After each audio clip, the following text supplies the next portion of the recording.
haibu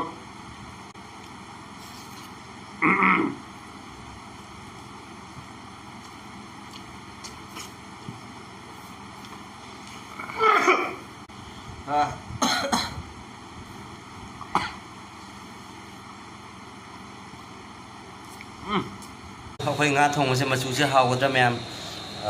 nga se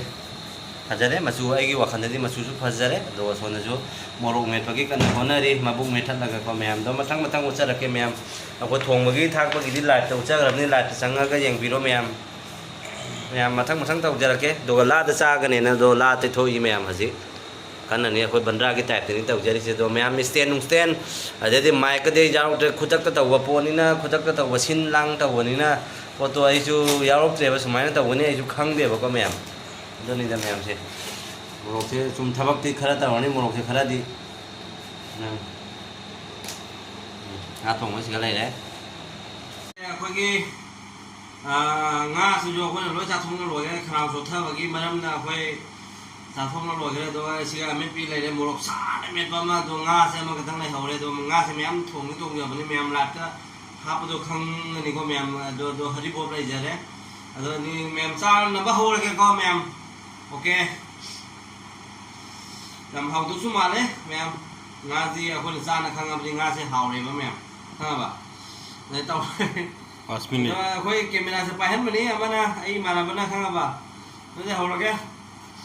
settings ke dinat re se haure aham me chakom je Myam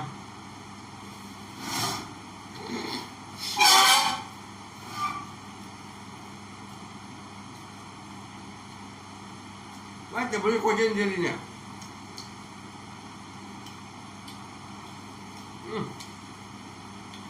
Ambil biji muruk lah ya.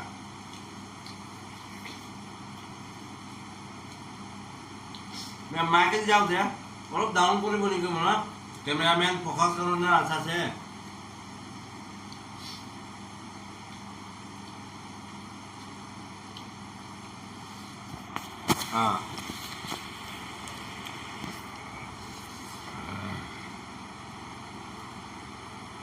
Kote mo di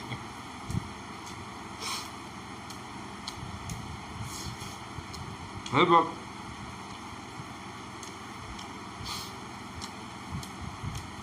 Haore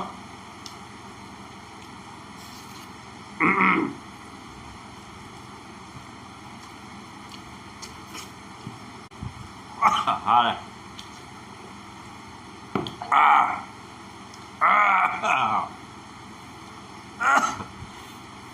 Myam Haore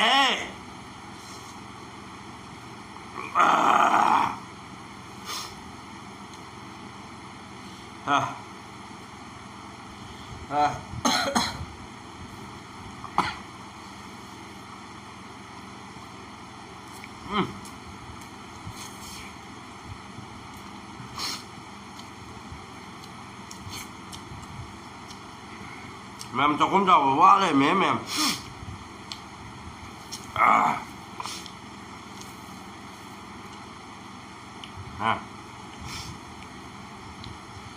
Mukbang Toubra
Sao chưa hai nghìn mấy Myam Chakhom Choubase quá lại hậu em ba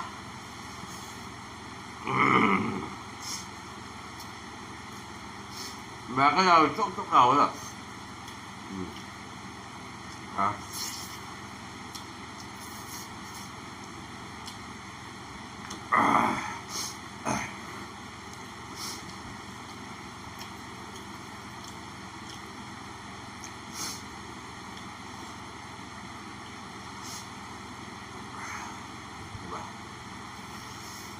Kameramen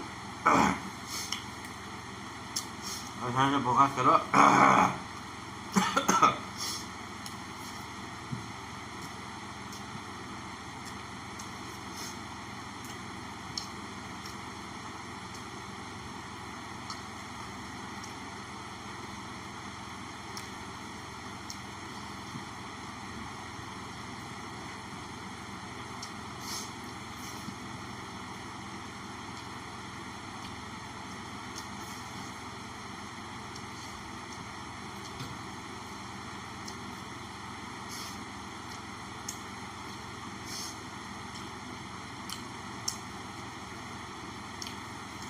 Hả?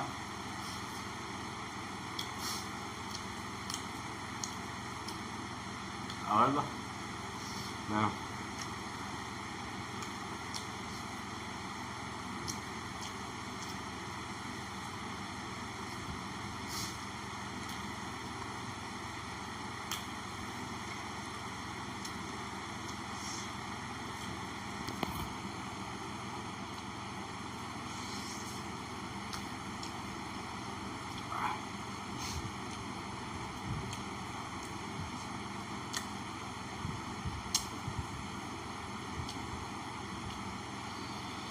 Myam